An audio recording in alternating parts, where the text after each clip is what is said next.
ఆలోచిస్తున్నావు? మీ గురించి ఆలోచిస్తున్నాను సార్. మేడం గారు ఎలా ఉంటారో చెప్పరా?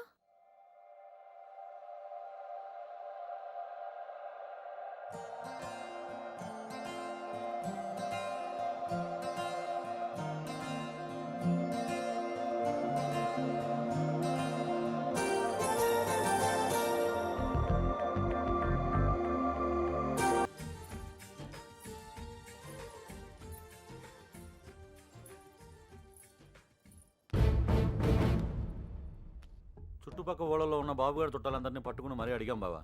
ఎవరికి వాళ్ళు మా దగ్గరికి రాలేదు అంటున్నారు. చంటిగాడు ఫోన్ చేశాడన్నయ్య. ఆ నెల్లూరు సీన్ కూడా ఇంకా రాలేదంట. అన్నయ్య, మన ఊరు ఎస్ఐ వచ్చాడు.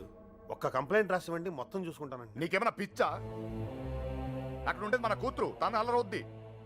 అవన్నీ వద్దు. మీకు ఫోన్. ఇదిగో లాయరు, అలానే వదిలేయొద్దని చెప్పు. ఈ కంప్లైంట్ అడావుడి లేకుండా ఏం చేస్తాడో చేయమని చెప్పు. నాకు నా కూతురు కావాలంతే. నా కొడుకు కూడా కావాలి. ఆ, మనమేంటో తెలిసి కూడా ప్రేమదాం అంటూ తప్పు చేశాడు. చేయొచ్చు కదా అది. నాకు అదొక్కసారి దొరికితే ఏంటే? మళ్ళీ ఈ ఊర్లో ఎవరో తప్పు చేయకుండా చేస్తాను. ప్రేమించడం తప్పే కదా నాన్న? కాదా? ఆ? తప్పు కాదా? రేయ్ ఆగరా. నువ్వేంటి లోపలికి వెళ్ళు. హలో,